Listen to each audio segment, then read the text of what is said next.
Well, looking up to the sky at night, have you ever thought that there will be alien life on the other planets? Or are we the only intelligent life in the entire universe? Our observable universe is 19 billion light year in diameters. What is the distance of the 1 light years? It is like 60,000 times of the distance between Earth and Sun.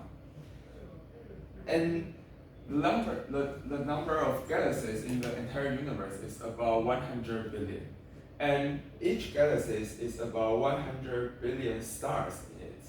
So let's take a step back, just look at our own galaxies.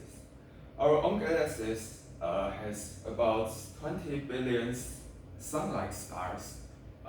If only 0.05% of it harbors life, and there should be 1 million planets with life.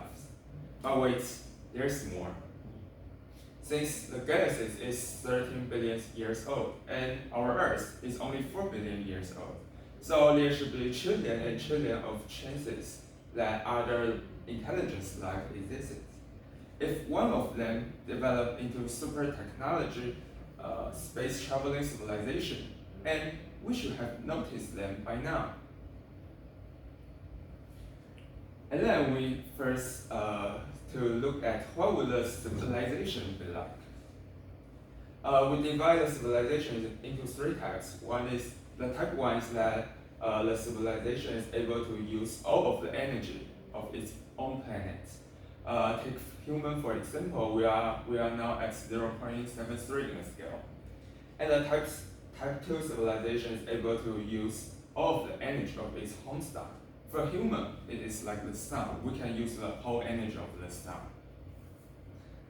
And type 3 civilization is able to use all of the energy in its galaxy. A civilization like it will be godlike to us. So, where is the aliens? It is the famous Fermi paradox. Although there is no answer to this question, but we still have some clues. The first one is Drake's formula. Drake's formula is as follows. It is not that difficult as you think. It's just a summary of all of the factors that we may discover intelligent life in the outer space or in the universe.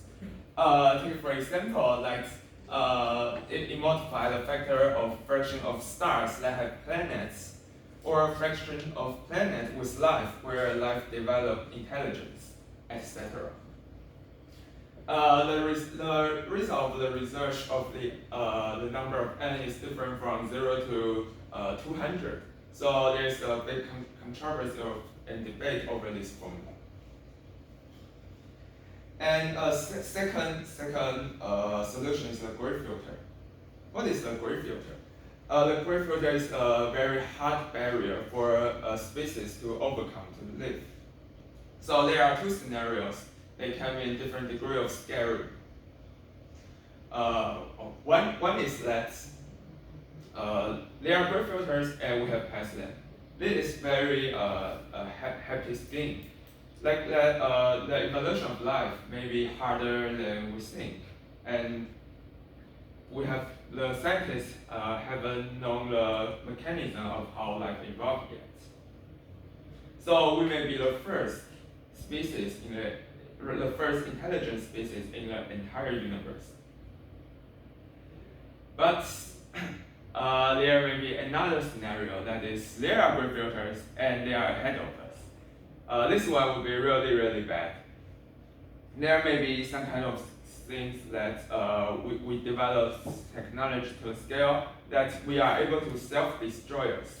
That is, they are super technology, but when activated, it just destroys the civilization.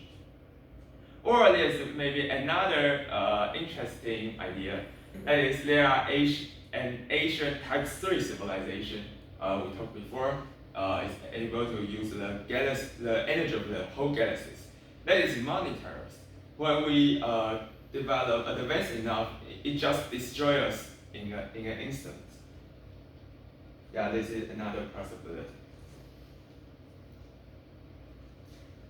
And the final interesting idea is the material shock covering.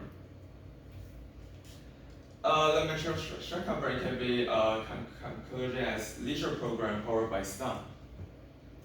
That is, we built a mega computer that surround the sun, and a computer with this computing power can just simulate all the species of our lives, and we can upload our consciousness to it. And we just program it with only happiness and ecstasis. So we won't have any mood like sad or feel something bad. So it's like a leisure program. And finally, when we met Type 3 civilization, we probably not able to communicate with that, because they are maybe too advanced and we are too stupid, and our communication skill may be too primitive or outdated. For example, imagine a squirrel, the smartest squirrel as far as we can. You just cannot explain how our society works to it. It just cannot understand. So the conclusion is that we don't know our limit of the technology. The super technology may await us, granting us the power of immortality, or enable us to travel around the universe, or maybe elevating us the level to the God. But human history is very long. We spend 90% of our time be human hunter-gatherers, and until less 500 years ago, and we still think that we are the center of the universe. And 200 years ago, we stopped use human labor as the main energy sources. And 5 years ago, the famous algorithm, AlphaGo, beat human brain. So we still have a long way to go. We are still an embryo in the galactic time scale. Yeah, thank you very much.